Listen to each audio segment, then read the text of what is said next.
Hi everyone.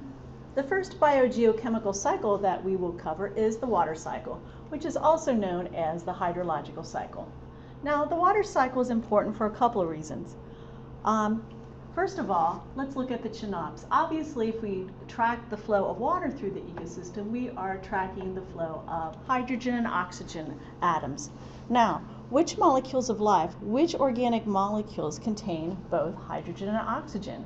And the correct answer is all of them.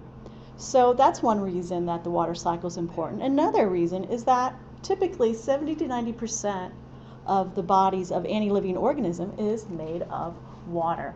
And so healthy water means healthy living organisms, healthy ecosystem. So that's your little intro. And to be quite honest, I'm sure the water cycle has not changed since you learned it in 4th grade. As I've mentioned earlier, that every cycle has an abiotic reservoir, and the reservoir for the water cycle is the ocean. In fact, if you look at the Earth from outer space, we should call our planet water, not Earth. Now, the neat thing about the water cycle, it is solar powered. So we have our sun, and we have its visible light and other forms of electromagnetic energy, and the light travels 93 million miles through empty space and hits the water. And you all know what happens when the light hits the water and the water absorbs the energy. The water evaporates. So just like in 4th grade, part of the water cycle is evaporation. Not rocket scientist here. So the water condenses and forms clouds. Yes, lovely artwork. Water typically hangs out in the atmosphere for about 7 to 10 days, and then it returns to the surface of the Earth through the process of precipitation. So there you have it. Evaporation, precipitation. That's the water cycle, just like in 4th grade.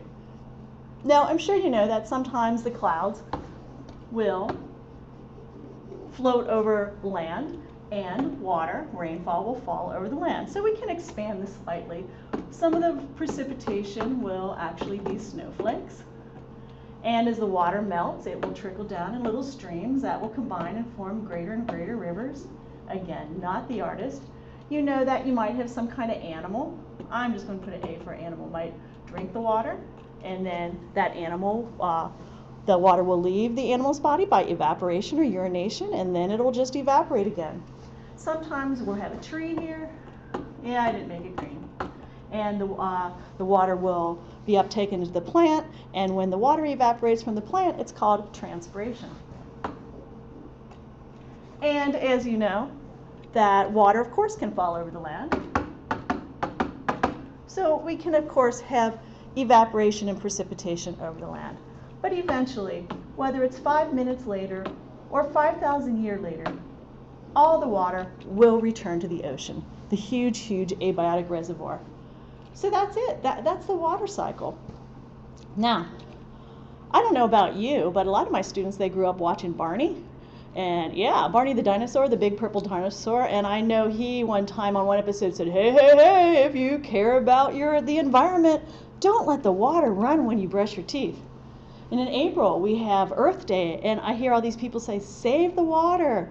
You want to conserve water. You don't want to run out of water. And I'm going to ask you why. Why is that an issue? Or is it an issue? This water has been cycling and recycling the Earth literally for billions of years. It's the same water. Rain fell 4 billion years ago and it was evaporated. That's the water you're drinking today. Why I'm giving you this lecture? I have a cup of water. Ask me what I'm drinking, and I'll tell you I'm drinking dinosaur pee. Yes. Or ask me again, and I'll tell you I'm drinking woolly mammoth sweat. Or maybe I'm drinking Mother Teresa's tears. These are all scientifically accurate. The world will never run out of water. These same water molecules have been cycling and recycling through our planet, through the biotic and abiotic worlds, literally for billions of years. And you know what? No matter what you do, no matter what I do, it's going to continue. There is nothing you or I can do to stop the water cycle. I guarantee you, whether humans are around in 4 more billion years, the Earth will still be evaporating and precipitating water over and over again. So, I don't know, is drinking too much water, or not drinking too much water, letting water run a problem?